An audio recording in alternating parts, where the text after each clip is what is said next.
Hello and welcome back. This is another episode. Let's continue. Sorry. Hmm. Okay, we're gonna start with the bonds. Bonds. Okay.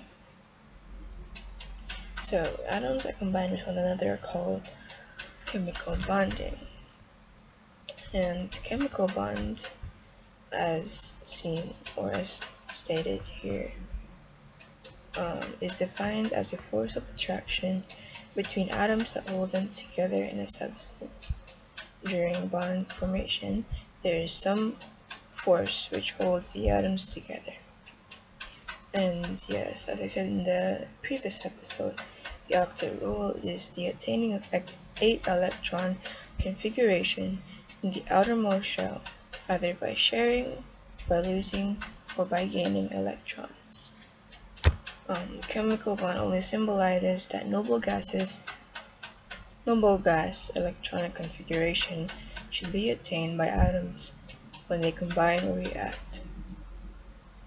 For elements like hydrogen or helium, which only have S subshell, they are, we use the duplet rule.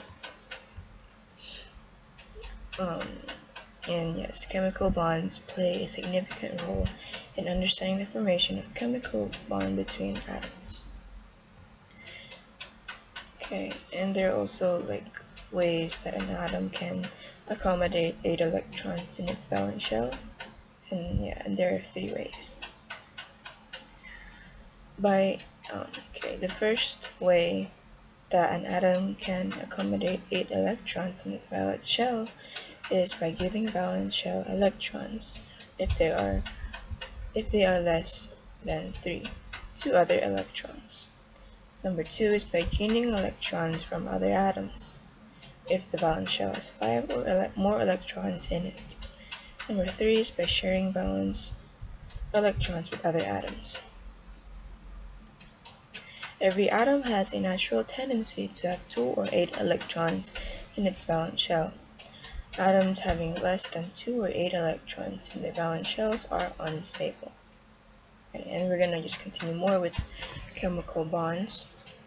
Bonding electrons. There are valence electrons that are involved in chemical bonding. They usually reside in the incomplete or partially filled outermost shell of an atom. Depending upon the way how these valence electrons are involved in bonding, they result in following 4 types of chemical bonds. Number 1 is ionic bond. Number 2, covalent bond. Number 3, dative covalent or coordinate covalent bond. And number 4 is metallic bond. Okay, now that we have it, so we're going to start with first the ionic bond. For the ionic bonds, it has the elements of group 1 and group 2 being metals, and the tendency to lose their electrons, forming positively charged ions. Nonmetals of group 15 to group 17. They have the tendency to gain or accept electrons. Electronegative elements with high electron affinities. If atoms belonging to these 2 different groups, metals and nonmetals, are allowed to react, a chemical bond is formed. This type of chemical bond, which is formed due to complete of transfer of electron from one atom to another atom. And the ionic bond frames indicate electrons in the valence shells of these elements. And for example, sodium has only 1 electron and chlorine has 7 electrons.